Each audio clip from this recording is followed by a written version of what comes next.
ডালাসে এ কেমন ফ্রান্স, স্পেনের সামনে বিবর্ণ দিদিয়ের দেশামের দল। একপাক্ষিক লড়াইয়ে টানা তৃতীয়বারের মতো ফাইনালে ওঠা হলো না ফরাসিদের। ভয়ঙ্কর হতাশাজনক, তবে এই দল নিয়ে গর্বিত। আমরা একটা গোলও করতে পারিনি। হতাশাজনক, তবে এটাই বাস্তবতা। দুঃখজনক, তবে আমি মনে করি এটাই প্রত্যাশিত। স্পেন ভালো খেলেছে, ফ্রান্স দলগত পারফরম্যান্সের তুলনায় ব্যক্তি নির্ভর খেলেছে।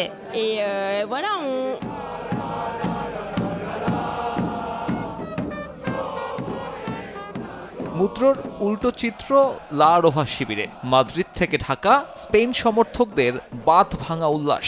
সেমির সমীকরণ এতটাও সহজভাবে উতরানো সম্ভব হবে ভাবেনি তারাও।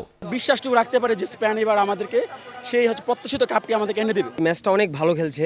ফ্রান্সের সাথে জিতাটা কিন্তু অনেক খুব টাফ ব্যাপার ছিল।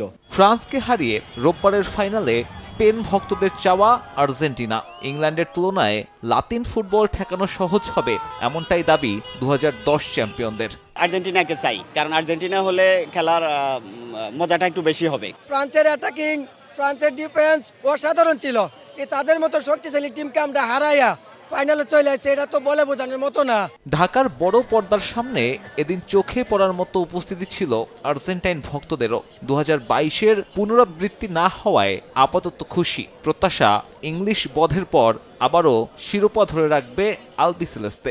যদি সেমিফাইনালে যদি হয়ে যায়, জিতে যায়, তাহলে ফাইনালে চ্যাম্পিয়ন হওয়াটা খুব হার্ড হবে না। লামিনীর দল কিভাবে হারার লাগে না করার লাগে ওটা আমরা সম্পূর্ণ আমাদের মেসির পাঁচ জাদুতেই দেখবেন। মাঠে গড়ানোর কথা থাকলেও মাঠে গড়ায়নি এবারের ফিনালিজিমা। তাতে ইউরোপ নাকি দক্ষিণ আমেরিকা, সে প্রশ্নের উত্তর পায়নি ফুটবল প্রেমীরা। আটলান্টায় থ্রি লায়ন্সদের হারালে অপূর্ণ সে আক্ষেপ মিটবে। দেখা যাবে দুই মহাদেশীয় দ্বৈরথের। সাব্বির মিথুন, সময় সংবাদ, ঢাকা।